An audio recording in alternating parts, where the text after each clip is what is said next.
Hello मित्रों, आपका स्वागत है आपके YouTube channel sure success classes में। देखिए, मैंने इन दिनों वीडियो नहीं ला रहा था, इसलिए बच्चों ने ज़्यादातर कमेंट किया कि हमें हाइड्रोकार्बन नामक चैप्टर, ठीक है, तो इसलिए हम हाइड्रोकार्बन नामक चैप्टर लेकर आए हैं। ये चैप्टर अगर आप 12th क्लास में जा रहे हैं तो आप 11th का ये चैप्टर पढ़कर जाइए, अन्यथा 12th में देखिए अगर आपकी नींव नहीं मजबूत रहेगी तो 12th में आप इस चैप्टर मतलब हेलो एल्कीन हेलो एरीन जैसे चैप्टर को आप आसानी से नहीं समझ सकते। अगर आपको ये चैप्टर मजबूत है तो बहुत सारी यहाँ पर जो रिएक्शन है 11th में वो जाकर हमें 12th में मिलेंगी। इसलिए हम इस पार्ट के बारे में डिटेल में पूरा जान लेते हैं, फिर उसके बाद ठीक है ये हमारा आखिरी लेसन भी है, क्योंकि एनसीईआरटी में बहुत सारे लेसन हटा दिए गए हैं, ठीक है। तो इसके बाद हाइड्रोकार्बन मात्र सेकंड केमिस्ट्री में तीन या 4 चैप्टर हैं, इसके अलावा नहीं। तो ये लास्ट ही चैप्टर है। चलिए हम इसको डिटेल से बिना देरी करते हुए पढ़ लेते हैं, ठीक है। तो सबसे पहले पार्ट का क्या नाम है, हाइड्रोकार्बन, ठीक है। तो मैंने 10th में आप लोगों को मैंने पढ़ा रखा है कि हाइड्रोकार्बन 2 प्रकार के होते हैं, ठीक है, संतृप्त और असंतृप्त होते हैं। संतृप्त क्या होता है, एल्केन होता है। असंतृप्त 2 प्रकार के होते हैं, एक होता है एल्कीन, एक होता है एल्काइन। जो एल्केन होता है वो कार्बन कार्बन के साथ एक बॉन्ड होता है, जो एल्कीन होता है वो कार्बन कार्बन के साथ डबल बॉन्ड होता है, लेकिन जो एल्काइन होता है वो कार्बन कार्बन के साथ ट्रिपल बॉन्ड होता है। तो आप लोग इतना जानते हो क्योंकि मैंने 10th में इतना पढ़ाया है। कौन सा चैप्टर था, वो कार्बन तथा उसके यौगिक चैप्टर था, ठीक है। अब हम पाठ को शुरू करते हैं, ठीक है। तो पहली बात आती है भैया हमारे जीवन में, मतलब दैनिक जीवन में हाइड्रोकार्बन का क्या महत्व है। दैनिक जीवन में हेडिंग आती है दैनिक जीवन में हाइड्रोकार्बन का महत्व। दैनिक जीवन में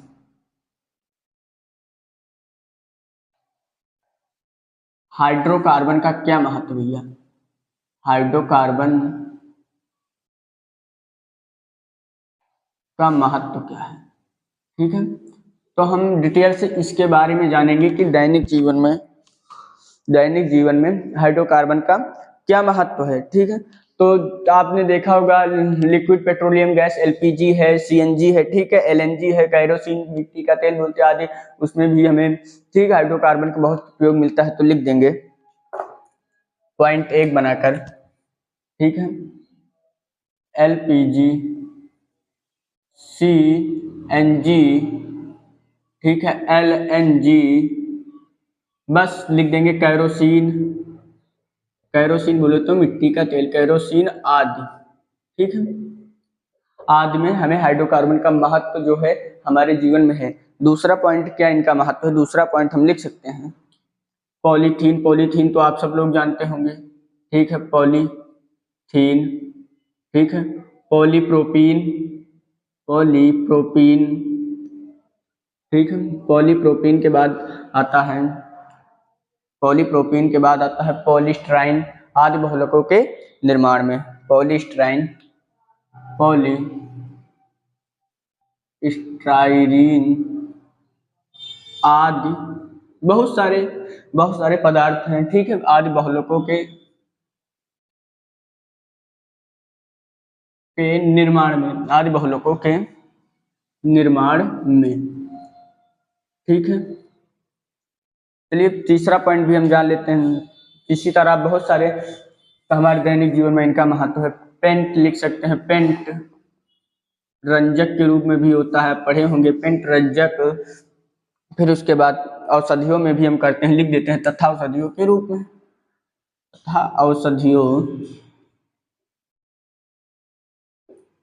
औषधियों में, ठीक है। आई होप कि आपको समझ में आया होगा। आदि बहुत सारे औषधियों में आदि बहुत सारे हैं, ठीक है। तो क्या हम सबसे पहले पाठ में ये जानेंगे कि हम पढ़ क्यों रहे हैं, ठीक, हमारे दैनिक जीवन में इसका क्या महत्व है, फिर हम लेसन को शुरू करेंगे, ठीक। तो हमने जाना कि जो हाइड्रोकार्बन चैप्टर है इसका हमारे दैनिक जीवन में क्या महत्व है। तो पहले मैंने जाना कि एलपीजी लिक्विड पेट्रोलियम, सीएनजी, ठीक है, एलएनजी आदि, कैरोसिन जो मिट्टी का तेल होता है आदि, उसमें भी हाइड्रोकार्बन होता है, ठीक है।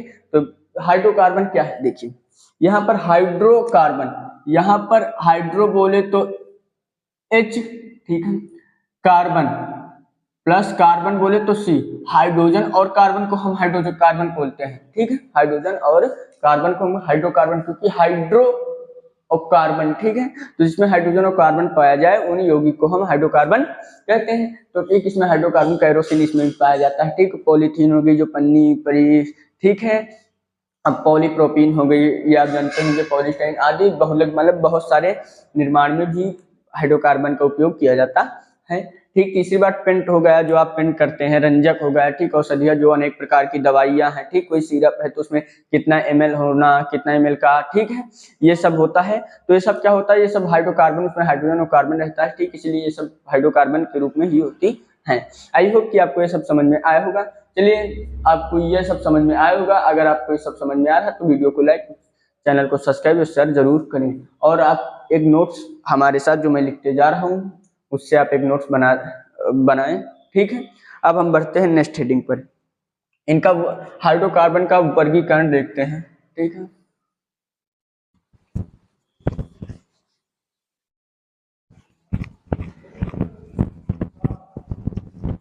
अब देखते हैं जो हाइड्रोकार्बन है इसका वर्गीकरण कितने भागों में किया गया है। तो साफ हम यहाँ पर वर्गीकरण देखते हैं, वर्गीकरण, ठीक है, वर्गीकरण देखते हैं हाइड्रोकार्बन का, ठीक है। जो वर्गीकरण है, आप एक चीज समझे, विवृत श्रृंखला, विवृत श्रृंखला बोले तो विवृत श्रृंखला वाले हाइड्रोकार्बन क्या होते हैं। अब यहाँ पर मैं आपको एक अच्छी चीज समझाने जा रहा हूँ, विवृत श्रृंखला, विवृत श्रृंखला, ये क्या है, विवृत श्रृंखला क्या है भैया, जो विवृत श्रृंखला, ठीक है, ये क्या होती है, ये दो टाइप्स की होती है।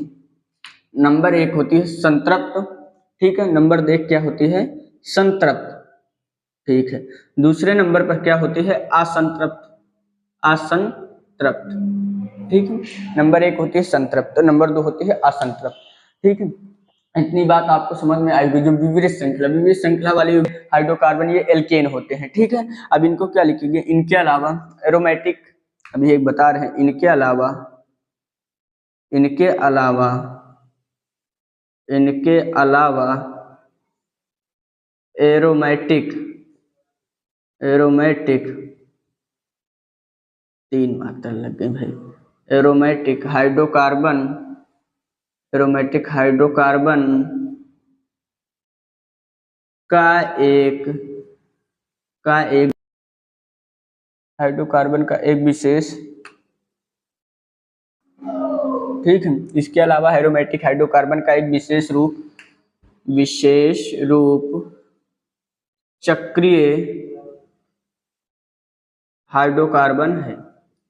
अब चक्रीय हाइड्रोकार्बन क्या होता है, कार्बन है, देखिए जो चक्रीय हाइड्रोकार्बन होता है, देखिए सही लग रही है, ज्यादा सही मुझे लगता है, मैंने मार्कर में डाल दी है। अब देखिए जो चक्रीय हाइड्रोकार्बन होता है, क्या, जो चक्रीय हाइड्रोकार्बन होता है, इसको हम अभी आगे इसी चैप्टर में पढ़ेंगे, ठीक है। तो मैं इसका वर्णन यहाँ पर नहीं करना चाहता हूँ। विवृत श्रृंखला आप जाने होंगे कि दो प्रकार, एक संतृप्त होता है, असंतृप्त होता है। इसके प्रकार जो एरोमेटिक हाइड्रोकार्बन, देखिए एरोमेटिक हाइड्रोकार्बन जान लेते हैं भाई है क्या, ठीक है। एरोमेटिक हाइड्रोकार्बन, क्योंकि इनका उपयोग यहीं पर है, इसका उपयोग आगे है, इसलिए हम इसको आगे लेक्चर में बताएंगे, ठीक है। एरोमेटिक कार्बन मतलब जैसे कार्बन है, कार्बन पर आर एल्किल ग्रुप बोले तो जैसे मान लीजिए कार्बन कार्बन कार्बन कार्बन, मतलब कार्बन की एक लंबी सी श्रृंखला हो, ठीक है, उसको तो हम एरोमेटिक हाइड्रोकार्बन बोलते हैं। अब यहाँ पर H भी जुड़ सकता है, ठीक है। तो अब ये मत समझिएगा, मतलब लंबी सी जो कार्बन की चेन हो उसको हम क्या बोलते हैं, एरोमेटिक हाइड्रोकार्बन बोलते हैं, ठीक है। इसका एक विशेष रूप चक्रीय हाइड्रोकार्बन भी है, ठीक है। अब हम बढ़ते हैं आगे, आई होप कि आपको समझ में आया होगा। हाइड्रोकार्बन में क्या आता है, एल्केन, एल्कीन, एल्काइन आता है, तो हम इन तीन के बारे में ही पढ़ेंगे। चलिए अब हम मेन टॉपिक से, अब हम इस पार्ट को शुरुआत करने जा रहे हैं, ठीक है। ये तो बेसिक इंट्रोडक्शन बुक में जो एनसीईआरटी बुक में दिया था, जो मैंने पढ़ा दिया। अब हम पार्ट का मेन लेक्चर एल्केन से शुरुआत करने जा रहे हैं, ठीक है। तो आई होप कि आपको मैं जो लिखा रहा हूँ कृपया इसकी नोट्स बना लीजिए।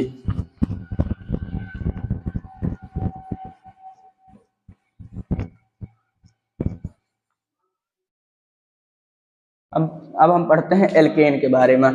एल्केन के बारे में पढ़ते भैया, एल्केन है क्या, ठीक है। तो एल्केन के बारे में पढ़ते हैं। एल्केन, आपने कक्षा 10वीं में एल्केन के बारे में बहुत अध्ययन किया होगा, लेकिन यहाँ पर देखिए आपने ऊपर अध्ययन किया होगा, यहाँ पर एकदम गहराई से एल्केन के बारे में आप जानेंगे, ठीक है। जो एल्केन होता है, पहली बात इसमें क्या होती है, कार्बन कार्बन के साथ एक बॉन्ड होता है, ठीक है। दूसरी बात क्या होता है, ये विवृत श्रृंखला वाले हाइड्रोकार्बन होते हैं। विवृत श्रृंखला मैंने इसलिए पहले ही बता दी, विवृत श्रृंखला वाले हाइड्रोकार्बन होते हैं, वाले हाइड्रोकार्बन। ठीक है, वाले हाइड्रोकार्बन होते हैं। तीसरी बात, ठीक है, जो तीसरी बात है वो मेथेन गैस। भाई मेथेन गैस है का, ये कहाँ पर पाई जाती है? देखिए जो मेथेन गैस है, मैं इसे बता दे रहा हूँ। मेथेन गैस एक जहरीली गैस होती है। देखिए जो मेथेन गैस है ये है एक दलदली क्षेत्रों वाले में पाई जाती है। ठीक है, तो क्या लिखेंगे? मेथेन गैस कोयले की खानों, कोयले की खानों या दलदली क्षेत्रों में पाई जाती है। ठीक है, पाई जाती है। ठीक है, जो मेथेन गैस होती है इसका सूत्र आप लोग तो जानते होंगे क्या होता है? CH4। ठीक है, इसका सूत्र CH4 होता है। ये क्या होती है? कोयले की खान, कोयले जहाँ पर कोयला बहुत सारा होता है, ठीक, कोयले की खानें बड़ी बड़ी होती हैं वहां पर, या दलदली क्षेत्रों में मेथेन गैस पाई जाती है। ठीक है, ये जो है ये मेथेन गैस या सामान्य अवस्थाओं में निष्क्रिय होती है या अम्ल और आदि अभिकर्मों के साथ अपक्रिया नहीं करती। चलिए मैं लिख दे रहा हूँ। यह सामान्य अवस्थाओं में, ये सामान्य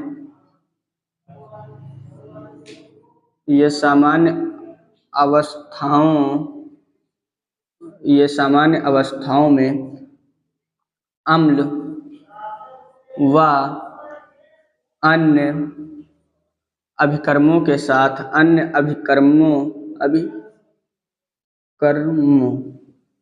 अभिकर्मों, ठीक है, ऐसे ही लिखा जाए। अगर आप में हिंदी गलत हो रही तो आप देख लेना। ठीक है, ये सामान्य अवस्थाओं में अम्ल व अन्य अभिकर्मों के साथ अपक्रिया, ठीक है, अन्य अभिकर्मों के साथ अपक्रिया नहीं करती।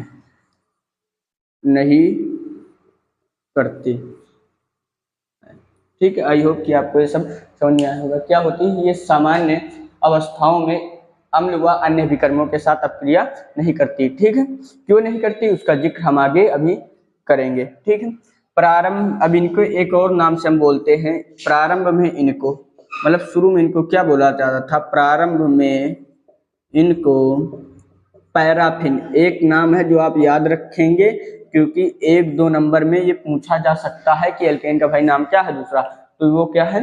पैराफिन। पैराफिन नाम से हम जानते थे, जिसमें पैरम, PARUM, इसका मतलब होता है, पैरम मीन्स होता है कम। ठीक है, क्या होता है? कम होता है। दूसरी बात, अब देखिए फिन, तो क्या लिखेंगे? AFFINS, मतलब होता है क्रियाशील, कहते हैं। ठीक है, मतलब ये क्या होती है? कम क्रियाशील होती है। क्या बोला?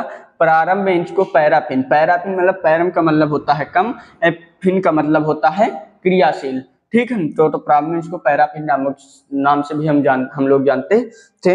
आई होप कि आपको ये समझ में आया होगा। ठीक है, मैंने क्या लिया? एल्केन लिया। ठीक है, तो एल्केन तो आप शुरू से जानते होंगे कि एल्केन में क्या होता है? सिंगल बॉन्ड, कार्बन जो होते हैं वो सिंगल बॉन्ड से जुड़े होते हैं। ये विपरीत श्रृंखला वाले हाइड्रोकार्बन होते हैं। ठीक, हाइड्रोकार्बन हाइड्रोजन प्लस कार्बन से बनी होगी। ठीक है, इसमें मेथेन जो गैस होती है कोयले के खानों या दलदली क्षेत्रों में पाई जाती है। कोयले की खान, बड़ी बड़ी कोयले के खानों या दलदल क्षेत्र हो, वहां पर क्या होती है? मेथेन गैस पाई जाती है। इसका सूत्र क्या होता है? इसका सूत्र होता है CH4। ठीक है, इसकी चतुष्फलकीय संरचना की हम आगे बात करेंगे मेथेन के बारे में। ठीक है, ये सामान्य, क्योंकि ये जो है कार्बन परिवार का पहला ही सदस्य, इसलिए हम इसके बारे में डिटेली जानेंगे। ये सामान्य अवस्थाओं में अम्ल व अन्य अभिकर्मों के साथ अपक्रिया नहीं करती है। प्रारंभ में इनको पैराफिन, इसका दूसरा नाम क्या है? पैराफिन है। पैरा का मतलब होता है कम, फिन का मतलब होता है क्रियाशील, जो कम क्रियाशील है। ठीक है, आई होप कि आपको ये सब समझ में आया होगा। अब हम बात करते हैं आगे मेथेन की चतुष्फलकीय संरचना के बारे में। आप ये सब कॉपी कलम लेकर नोट्स बनाते हुए चलेंगे। ठीक है, आई होप कि आपको सब समझ में आ रहा है। चलिए अब हम बात करते हैं मेथेन की चतुष्फलकीय संरचना, जो आप पहली बार पढ़ने जा रहे हैं। आपने एक चैप्टर कार्बनिक रसायन के मूलभूत सिद्धांत में उसमें भी पढ़े होंगे। चलिए यहाँ पर भी पढ़ लेते हैं मेथेन की चतुष्फलकीय संरचना। मेथेन की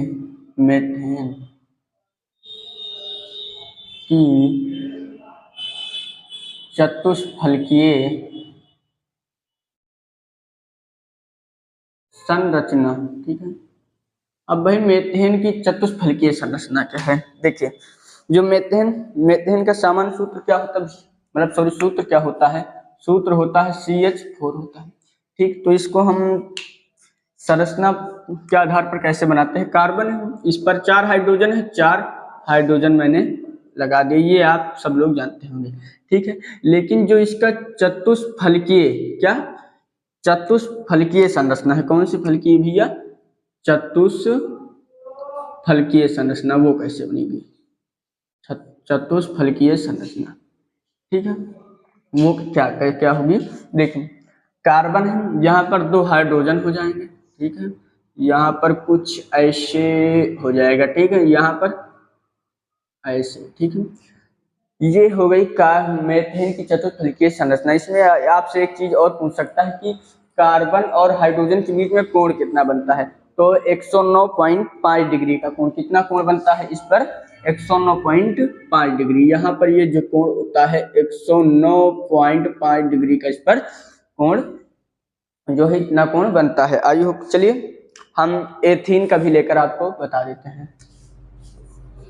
इसका क्या सूत्र होता है, C2H6, ठीक है, एथीन का। अब इस पर क्या होगा, इसका अगर हम बनाएंगे तो क्या होगा, कार्बन कार्बन, ठीक है, 6 हाइड्रोजन लगा देंगे, 3 3 6। मैंने ये भी बताया कि एथेन सूत्र का कहाँ से आया है, प्रोपेन पेंटेन कहाँ से आया है, ठीक, क्लास 10th में बताया है, इसलिए मैं यहाँ पर 10th से आगे 11th से शुरुआत कर रहा हूँ, ठीक, नहीं मैंने ये सब आपको बता रखा है, ठीक है। अब देखिए यहाँ पर 2 बातें होंगी। पहली बात, जो कार्बन है वो हाइड्रोजन के आबंध की लंबाई कितनी होती है, 112 पैरामीटर, ठीक है। अब देखिए यहाँ पर जो कार्बन के आबंध की लंबाई, देखिए जो कार्बन होता है वो हाइड्रोजन के साथ इसकी आबंध की लंबाई कम होती है, लेकिन जो कार्बन है और कार्बन के साथ आबंध की लंबाई कितनी होती है, 154 पैरामीटर, ठीक है। आई होप कि आपको ये सब समझ में आया होगा। मैंने एथेन लिया, मेथेन लिया, ठीक है। इन दोनों को देखिए, इसकी चतुष्फलकीय संरचना देखिए मैंने यहाँ पर बना दी। इसके बीच में कोण कितना बन रहा है, 109.5। ये ऐसी एक चतुष्फलकीय संरचना है, ठीक है। आप पढ़े होंगे, नहीं तो जान लीजिए। एथेन C2H6 लिया, इनके बीच में मतलब कार्बन और हाइड्रोजन के बीच में कितनी आबंध की लंबाई है, 112 पैरामीटर मैंने बता दी। और जो कार्बन और कार्बन के बीच में आबंध है, ये देखिए एक चीज और जानिए आप कि जो कार्बन और कार्बन के बीच की जो लंबाई होती है, आबंध की लंबाई, वो बड़ी होती है, ठीक है। और कार्बन हाइड्रोजन के बीच की लंबाई 112 पैरामीटर। अगर आपसे पूछा जाए ये हाइड्रोकार्बन है कि नहीं, तो आप क्या बताएंगे, देखिए इसमें देखिए कार्बन भी मिल रहा है और हाइड्रोजन भी मिल रहा है, इसका मतलब ये हाइड्रोकार्बन यौगिक है, ठीक है। जिसमें कार्बन या हाइड्रोजन न मिले तो वो हाइड्रोकार्बन यौगिक नहीं होंगे, ठीक है। कौन से नहीं होंगे वो हम आगे बात करेंगे। इसमें फिलहाल हमको कार्बन हाइड्रोजन, इसमें भी हमको कार्बन हाइड्रोजन मिल रहा है, तो इसका मतलब ये हाइड्रोकार्बन है। चलिए आगे पढ़ते हैं, नेक्स्ट टॉपिक समवायता, ठीक है। समवायता के बाद हम IUPAC नेम देखेंगे इसमें, ठीक है। आई होप कि आपको समझ में आया होगा। अब पढ़ते हैं हम समवायता के बारे में।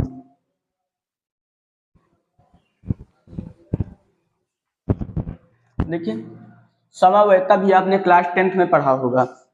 क्या होता है, यौगिकों का सूत्र समान होता है लेकिन इनकी संरचना भिन्न होती है। लेकिन वहां पर मुझे लगता है ब्यूटेन का आपने पढ़ा होगा, ठीक है। लेकिन मैंने डिटेल लेक्चर भी पढ़ा रखा है कार्बन था, उसको मैंने पेंटेन का भी बनाकर बताया था। चलिए इन दोनों का, ब्यूटेन और पेंटेन का मैं बनाकर दिखा देता हूँ इनका क्या होता है। पहली बात हम लिख लें, समवायता है क्या, समवायता, इसको आपको डिटेल समवायता, ठीक है। समवायता ये क्या है, अगर मुझसे हिंदी मिस्टेक हो रही तो आप मैनेज कर लेना, ठीक है। समवायता क्या होती है, यौगिका का सूत्र समान होता है, यौगिकों का सूत्र समान होता है, सूत्र समान होता है, लेकिन जो इनकी संरचना होती है वो भिन्न होती है। अभी मैं बता रहा हूं कैसे। लेकिन संरचना भिन्न होती है, भिन्न होती है, ठीक है। अब इस पर बात करेंगे, यौगिकों का सूत्र समान होता है लेकिन संरचना भिन्न होती है, कैसे। देखिए पहले बात क्या था, मेथेन था, ठीक है, इसकी भी कोई संरचना अवयव नहीं है। एथेन, उसका भी नहीं है। प्रोपेन भी नहीं है, इसलिए ब्यूटेन से शुरुआत है। इसके ब्यूटेन के समावयव 2 होते हैं। चलिए ब्यूटेन और पेंटेन, हेक्सेन, हेप्टेन, ऑक्टेन, नॉनटेन, मतलब बहुत सारे जिनके होते हैं, ठीक है। तो पहला सदस्य समावयवता का क्या होगा, ब्यूटेन। चलिए हम ब्यूटेन से शुरुआत करते हैं। ब्यूटेन, तो ब्यूटेन यहां से आपको समझना होगा, ठीक है। ब्यूटेन का सूत्र क्या होता है, C4H10, क्योंकि कार्बन की संख्या 4 है तो हाइड्रोजन के 2 गुने से 2 अधिक। अब हम इसकी बात करते हैं ब्यूटेन, ठीक है। अब हम पहली बात इसकी संरचनात्मक समावयव बनाएंगे।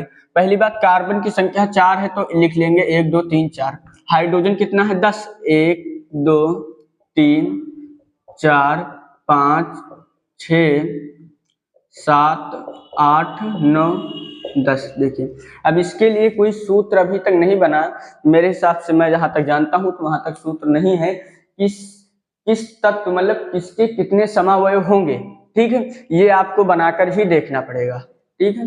अब चलिए देख लेते हैं। मैंने बता दी कार्बन और हाइड्रोजन के बीच की जो लंबाई होती है 112 पैरामीटर होती है। कार्बन कार्बन 20 154 होती है।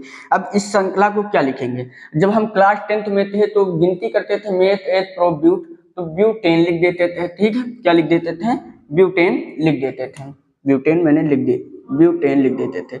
लेकिन अगर आपको देखिए ब्यूटेन सही है, कोई काटेगा नहीं। अगर आपको शुद्ध लिखना है तो ये एक नॉर्मल संरचना हुई, तो यहाँ पर N लिख देना, एकदम नॉर्मल संरचना हुई। अगर आपसे कोई इसका गलनांक या क्वथनांक पूछता है, देखिए पहली बात तो पूछा नहीं जाएगा, दूसरी बात क्वथनांक गलनांक अभी मैं बता दे रहा हूँ क्या होगा। इसका होगा क्वथनांक जो है, क्वथनांक कितना होगा, 237 केल्विन, ठीक है।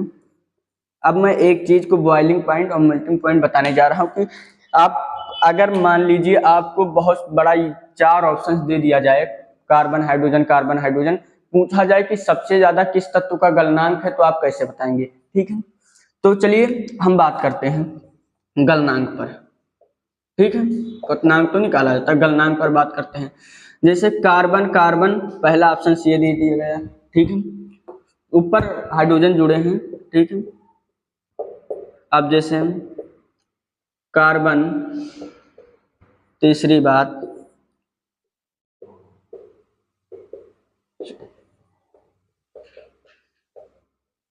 अब आपसे पूछा जाए इन चारों में सबसे ज्यादा गलनांक किसका है, ठीक है। तो हम गलनांक देखने के लिए क्या करेंगे, सबसे बड़ी संरचना चुनेंगे। देखिए भैया इससे बड़ी तो भाई देखिए 2 है, इसमें 1 है, ठीक है। इसमें कितने 4 है, इसमें 1 2 3 4 5 है। इसके लिए सबसे बड़ी संरचना कार्बन की कौन है, चौथा, मतलब ये वाली है। तो सबसे ज्यादा गलनांक किसका हो जाएगा, प्रोब्यूटेंट का हो जाएगा, क्योंकि देखिए इसमें 5 कार्बन है, इसमें 4 ही है, इसमें 1 है, इसमें 2 है। जिसकी संरचना बड़ी होती है उसका गलनांक ज्यादा होता है। आई होप कि आपको गलनांक अब आप आसानी से निकाल लेंगे, ठीक है। चलिए अब हम बात करते हैं ब्यूटेन पर। अब इसके देखिए संरचनात्मक समावयव क्या होगा, गलनांक आपके समझ में आ गया होगा, ठीक है।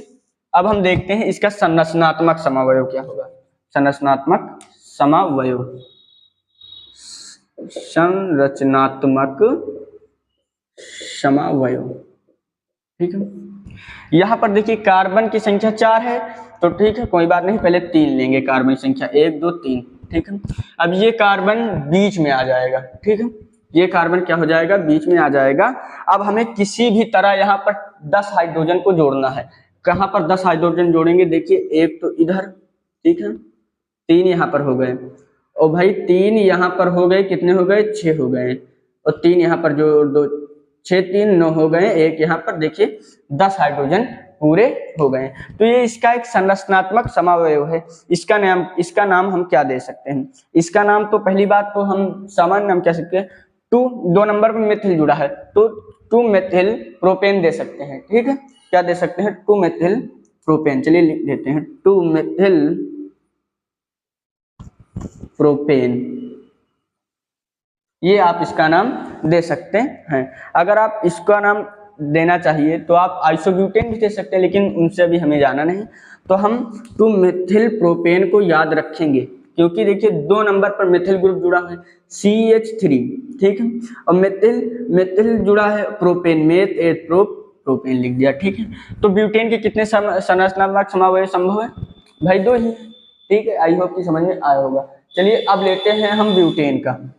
ब्यूटेन, देखिए ब्यूटेन को आपको थोड़ा सा ध्यान देकर देखना होगा, क्योंकि थोड़ा सा संरचना ट्रिपिकल। चलिए अब देखते हैं पेंटेन का। पेंटेन का हम देखते हैं। ठीक है, तो दूसरा नंबर पेंटेन, इसका सूत्र क्या होता है? पेंटेन का सूत्र होता है C5H12, C5H12।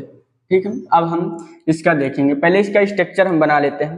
तो कार्बन की संख्या कितनी है भाई? 5 है। तो कार्बन 3 4 5, देखिए 3 2 5। हाइड्रोजन 12 है तो इसमें एडजस्ट करना पड़ेगा। अब इसके कितने संरचनात्मक समावयव हैं वो हम लोगों को बनाकर देखना होगा। इसके लिए कोई भी सूत्र नहीं है कि इसके कितने संरचनात्मक समावयव हो सकते हैं। ठीक है, तो नॉर्मल है तो N, पेंटेन नाम दे देंगे इसका। ठीक है, अब इसका हम संरचनात्मक समावयव देखते हैं। ये तो पहला बात हुई। दूसरी बात, अब देखिए यहाँ पर कार्बन 1 2 3 4 5 स्टेप, कार्बन यहाँ पर 4 लीजिए, बीच में रखिए 1 2 3 4। ठीक है, अब आपके दिमाग में आया होगा कार्बन यहाँ पर रखे हैं या कार्बन यहाँ पर रखे हैं, कहीं भी आप कार्बन रख दीजिए। चलिए मैं यहाँ पर रख देता हूँ। ठीक है, अब इसमें क्या हमको 12 हाइड्रोजन जोड़ने हैं, तो 3 यहाँ पर हो गए भाई, 3 4 5 6। ठीक है, 7 8 9 10 11 12। ठीक है, आई होप कि आपको समझ में आएगा। क्या है अब ये 2 नंबर पर देखिए मेथिल ग्रुप जुड़ा हुआ है, तो 2 मेथिल, कार्बन की गिनती काउंट कर लेंगे, मेथ 8 प्रो ब्यूटेन। ठीक है, आई होप कि आपको समझ में आया होगा।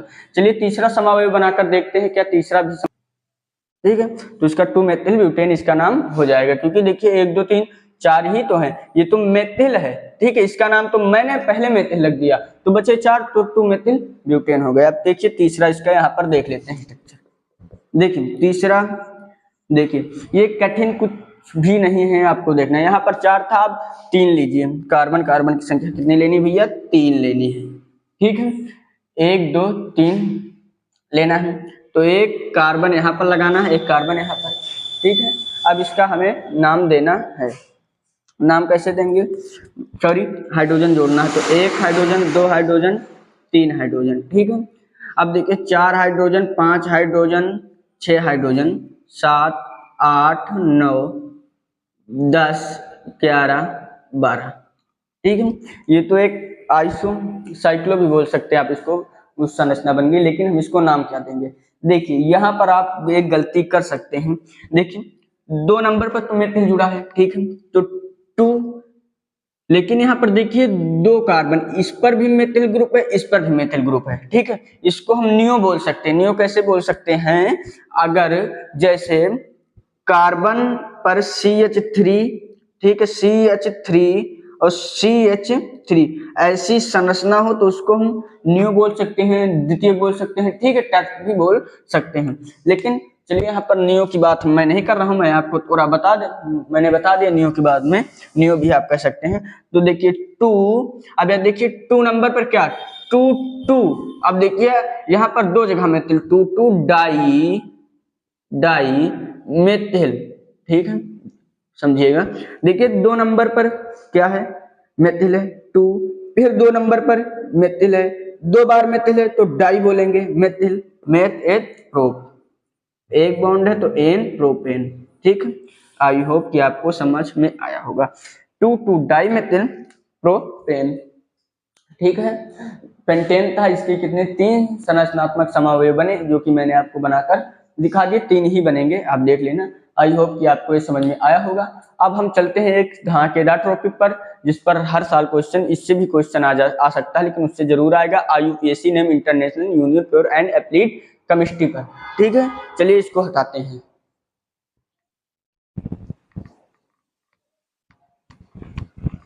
हमारा आखिरी टॉपिक यही होगा, IUPAC नेम। फिर उसके बाद हम लेक्चर 2 में एल्केन की विचरण की विधियां लाएंगे, असंतृप्त हाइड्रोकार्बन से कैसे बनता है, ठीक, ये सब लाएंगे, क्योंकि ये चैप्टर बड़ा है काफी ज्यादा, तो लेक्चर तो भाई लगेंगे ही इसमें। अगर समझ में आ रहा तो वीडियो को लाइक जरूर से जरूर, और वीडियो को ज्यादा से ज्यादा शेयर करें, ठीक है।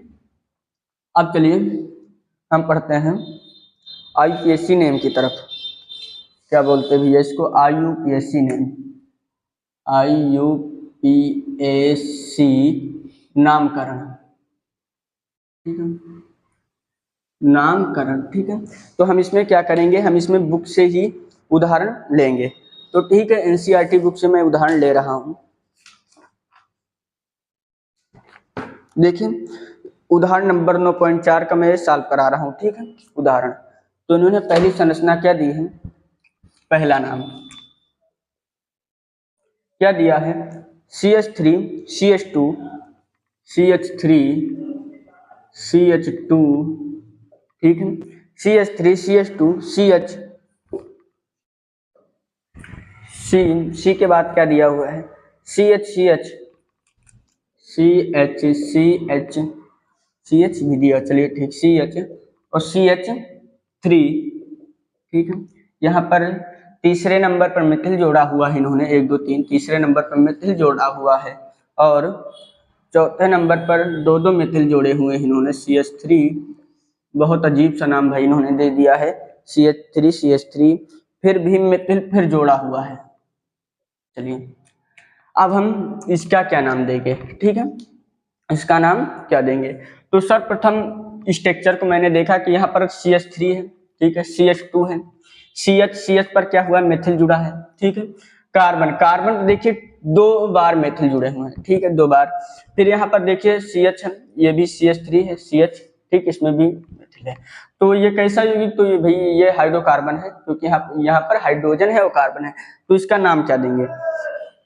नाम देते समय एक बात को और ध्यान रखना है, आपके प्रश्न मन में प्रश्न आएगा कि हम भी श्रृंखला किधर से गिने, तो हम क्या करेंगे, देखिए 3 नंबर पर इधर से भी, 3 नंबर से इधर से, आप जिधर इच्छा कर गिन सकते हैं, तो ठीक, इसका क्या नाम देंगे, देखिए 3 नंबर पर मिथिल है तो 3 लिख देंगे, ठीक है, 3 नंबर पर मिथिल है तो 3 लिख देंगे। अब देखिए 4 पर मिथिल है तो 4 लिख देंगे, ठीक है, 5 पर मिथिल है तो 5 लिख देंगे, क्योंकि देखिए यहाँ पर क्या था, 3 नंबर पर मिथिल था तो मैंने 3 रख दिया, ठीक है। अभी मैं इसको लिखूंगा डाई, क्योंकि 2 बार मिथिल है, लेकिन पहले आप देख तो लें। अब देखिए कार्बन पर देखिए 4 नंबर पर देखिए 1 2 3 4 नंबर मिथिल, मैंने 4 लिख दिया। अब देखिए 1 2 3 4 5 नंबर पर देखिए मिथिल, तो मैंने 5 लिख दिया। अब देखिए इसका क्या बोलेंगे, 5 नंबर तक है तो इसको हम बोलेंगे टेट्रा, ठीक, क्या बोलेंगे, tetra Mithil heptane, tetra Mithil है तो मिथिल बोल देंगे हेप्टेन, कैसे हेप्टेन, गिन भी 7 है कार्बन, 1 2 3 4 5 6 7, 7 को क्या बोलते हैं, हेप्ट, और एक बॉन्ड सब में तो क्या बोलेंगे, हेप्टेन। आप यहाँ पर समझिए, देखिए उन्होंने 3 नंबर, ऐसे कुछ संरचना आपको एग्जाम में मिल जाएगी, तो पहले आप यहाँ पर गलती मत करिएगा कि 3 पर 3 मिथिल लिख दीजिए, 4 डाई मिथिल, ये नहीं लिखना आपको, पहले जहां पर वो ग्रुप जुड़ा है, ग्रुप एल्किल ग्रुप जहां पर वो जोड़े हैं, पहले हम उनकी संख्या लिखते हैं, तो ठीक है 3 4 5 मैंने लिख लिया, ठीक है। 4 बाई टेट्रा 5 है तो हम टेट्रा बोलेंगे, टेट्रा बोल दिया। देखिए मिथिल था, मैंने मिथिल लिख दिया, हेप्टेन लिख दिया। अगर इसकी संरचना बनानी हो तो हम कैसे बनाएंगे, चलिए इसकी संरचना मुझे लगता है यहाँ पर आ जाएगी, चलिए मैं बनाकर आपको दिखाई देता हूँ भाई इसकी संरचना बनती कैसे। देखिए यहाँ पर बुक में नहीं दी हुई है, फिर भी मैं आपकी संतुष्टि के लिए इसकी संरचना बनाकर दिखा रहा हूँ। देखिए कार्बन यहाँ पर कितना है, 3 हाइड्रोजन, देखिए 1 2 3, ठीक है। यहाँ पर CH2 एक हाइड्रोजन इधर लग जाएगा, ठीक है। अब देखिए यहाँ पर C, अब हाइड्रोजन लगा दीजिए ऊपर, अब देखिए CH3 जुड़ा है तो यहाँ पर CH3, ठीक है। यहाँ पर भी कार्बन है, कार्बन लगा दीजिए CH3, C1 2 3, ठीक है। यहाँ पर CH3, अब देखिए यहाँ पर क्या होगा, CH, इस अभी मैं एक चीज आपको बताऊंगा, CH3, ठीक है। अब यहाँ पर क्या बना, C1H3, ठीक है। अब देखिए यहाँ पर एक भी आप हाइड्रोजन, यहाँ पर इन्होंने एक गलती की है। कौन सी गलती की है, देखिए यहाँ पर इनको 2 लगाना चाहिए, ठीक है। तो आप 2 लगा दें, यहाँ पर क्या करेंगे, एक हाइड्रोजन यहाँ पर जोड़ देंगे, क्योंकि देखिए 1 2 3 4, नहीं तो इसकी बैलेंस ही नहीं पूरा होगी। यहाँ पर इनको 2 लगाना चाहिए था। चलिए अब देखते हैं इसको। ये कुछ ऐसी संरचना, इसके जरूरी नहीं कि यही नाम हो, इसका और भी नाम हो सकता है, ठीक है। इसका मतलब और भी नाम हो सकता है। CH3 मैंने लिख दिया, चलिए आपको यहाँ पर भी लिख दें, मैंने सोचा कि आसानी से, चलिए ऐसे भी आप लिख सकते हैं। देखिए ये है इसकी संरचना, कुछ इस प्रकार संरचना बनती है। इसका ये भी नाम है और भी नाम हो सकता है, ठीक है। तो सामान्य नाम में हम जरूर बताएंगे आगे आने वाले चैप्टर में, आगे लेक्चर में। IPSC नेम आप समझ गए, ठीक है। आप इस तरह भी इसकी संरचना बना सकते हैं। चलिए मैं दूसरा नाम लेता हूँ, दूसरा नाम मिटाने वाला, ठीक है। चलिए मैं दूसरा लेता हूँ। ये भाई पहला IPSC नेम था कि आप लोगों को क्लियर होगा। अगर आप थोड़ा 2-3 और देंगे तो आपके क्लियरिटी आ जाएगी, आपको ज्यादा समझ में आने लगेगा, ठीक है। चलिए देखते हैं दूसरा नंबर। बुक का ही मैं बता रहा हूँ क्योंकि आप बुक से एक्सरसाइज भी कर सकते हैं, ठीक है। दूसरा इन्होंने क्या दे रखा है, CH3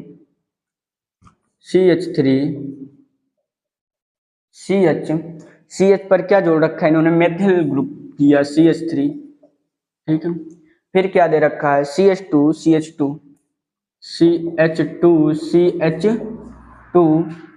ठीक है।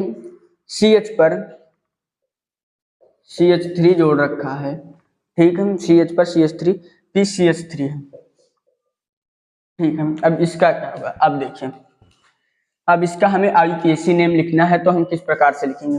देखिए 2 नंबर पे मिथिल है, ठीक है, 2 लिख देंगे। 1 2 3 4 5 नंबर पे मिथिल है, ठीक है। तो इसको हम क्या लिखेंगे भैया, 2 लिख देंगे, ठीक है। अब देखिए 5 है तो 5 लिख देंगे क्योंकि 5 नंबर पर मिथिल है, 2 5। अब देखिए 2 बार है तो लिख देंगे डाई, देखिए 2 बार है मिथिल तो हम इसको क्या लिखेंगे, डाई लिखेंगे, मिथिल। अब मिथिल है, डाई मिथिल।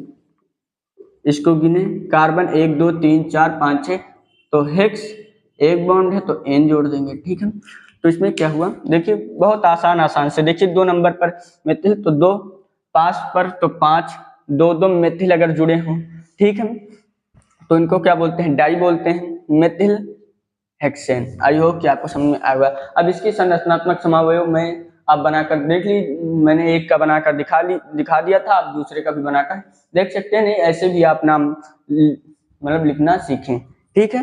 अब लेते हैं तीसरा, इन्होंने दे रखा है तो तीसरा लेते हैं,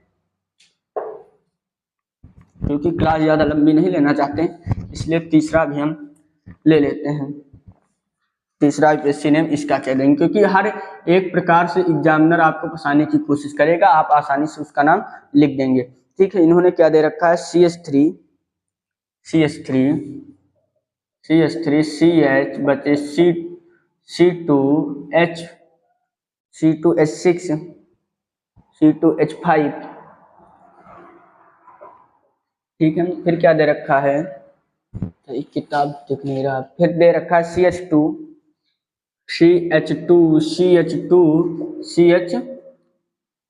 ठीक है, ऐसे दे रखा। अब यहाँ पर क्या जोड़ दिया इन्होंने, यहाँ पर जोड़ लिया एथिल, ठीक है। ये क्या है, एथिल। अभी मैं आपको एक एल्किल ग्रुप बताऊंगा कि एल्किल ग्रुप से मेथेन से मेथिल कैसे बनता है, एथेन से एथिल बनता है। तो आप 10th में सीख हैं लेकिन मैं भी बता देता हूँ, ठीक है, अभी बताऊंगा इसके बाद तो आप इसे समझेंगे। तो इसको हम क्या नाम देंगे, देखिए इसको 2 नंबर पर जुड़ा है, ठीक है, तो 2, ठीक है। और क्या नाम देंगे, 2 एथिल,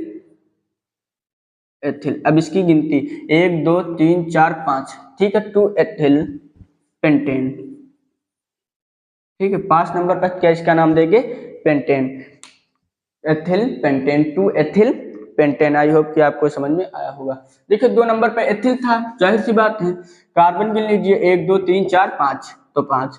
देखिए अभी CH3 और CH2 का क्या मतलब, देखिए इन्होंने संरचना को शॉर्टकट में इसलिए लिख दिया है क्योंकि अगर इसकी संरचनात्मक बहुत ही बड़ा जाता, क्योंकि CH3 लिख दिया तो भाई यहाँ पर कार्बन 3 तो हाइड्रोजन तो रहेंगे कार्बन साथ, यहाँ पर देखिए 2 का गैप है तो 2 रहेंगे, ठीक है, C2H5। इसी तरह इन्होंने एक आसान शब्दों में इसे ले लिया, जिसे पूरा नाम होता है तो उसका नाम शॉर्टकट में लिख दिया जाता है, ठीक है, इसलिए ये भी शॉर्टकट में लिख दिया है, कोई बात नहीं, आप ऐसे नाम लिख सकते हैं। तो एथिल, आपको कंफ्यूज नहीं होना है। चलिए चौथा लेते हैं, सबसे आखिरी होगा इसलिए थोड़ा डेंजर भी हो सकता है।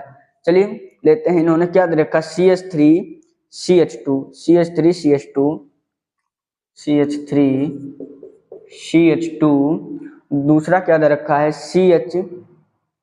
CH पर इन्होंने मेथिल ग्रुप जोड़ रखा है, ठीक है। फिर क्या दे रखा है, CH2 CH CH2 CH CH पर C2H5 एथिल C2H5, फिर CH2 CH3 CH2 CH3, ठीक है, CH3। अब देखिए कुछ ऐसा नाम, इन्होंने CH3 लिया, CH2 लिया, CH पर देखिए CH3 जोड़ दिया, CH2 और CH पर C एथिल, ठीक है, यहाँ पर C2H5 को एथिल बोलते हैं, भी मैं आगे बता रहा हूँ। इसके बाद एक टॉपिक और लेंगे एल के समूह, फिर इसके बाद बंद करेंगे। देखिए इसकी जल रही है, ठीक है। अब देखिए CH2 और CH3, चलिए इसका नाम लिखते हैं। तो इसका नाम हम कैसे लिखेंगे, पहले हम एथिल ग्रुप लिखते हैं ना, ठीक, तो पहले में यहाँ पर ग्रुप लिखेंगे, कौन सा ग्रुप भैया, 1 2 3 4 5, ठीक है, 5। अब उधर से भी गिन सकते हैं लेकिन इधर से गिन सकते हैं, क्योंकि देखिए इधर से गिनेंगे श्रृंखला वही पड़ेगी, इधर श्रृंखला इधर पड़ेगी, इसलिए मैं सीधा गिन रहा हूँ, ठीक है। तो क्या बनेगा, 1 2 3 4 5, 5 पर नंबर पर क्या है, एथिल है।